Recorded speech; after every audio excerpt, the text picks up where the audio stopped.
आमचे माननीय उद्धवजी हे नेहमी मी कर्जमाफी केली हे सांगत असतात, म्हणून आपल्या फक्त नजरेस आणून देतो की महात्मा ज्योतिराव फुले ही कर्जमाफीची योजना त्यांनी घोषित केली होती।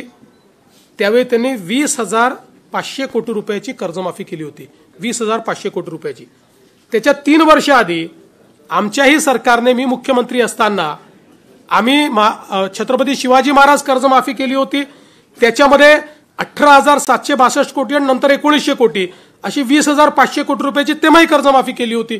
त्यामुळे उद्धवजींनी काहीतरी वेगळं केलं असं नाहीये, आधीच्या सरकारने केलं होतं। उलट उद्धवजींनी जे 50,000 रुपये नियमित कर्ज धारकांना द्यायचं कबूल केलं होतं, 2.5 वर्षात फुटकी कवडी दिली नाही। ती सगळी ज्यावेळेस शिंदेसाहेब मुख्यमंत्री झाले त्यावेळी आम्ही जवळपास 5,000 कोटी रुपये हे त्यावेळी दिले।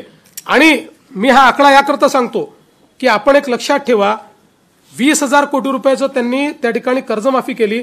आम्ही तर आता जे कंपेन्सेशन देतो ते 18,000 कोटीचं आहे, म्हणजे 18 नाही, ते खरडून गेलेल्या जमिनीचा विषय केला तर 21,000 कोटीचं आहे। 21,000 कोटी रुपयाचं तर थेट कंपेन्सेशन आम्ही देतो। त्यामुळे आम्ही कुठेही आमच्या घोषणेपासून दूर गेलेलो नाही, पण आज कर्जमाफी करण्यापेक्षा थेट मदत करणं हे जास्त महत्वाचं आहे।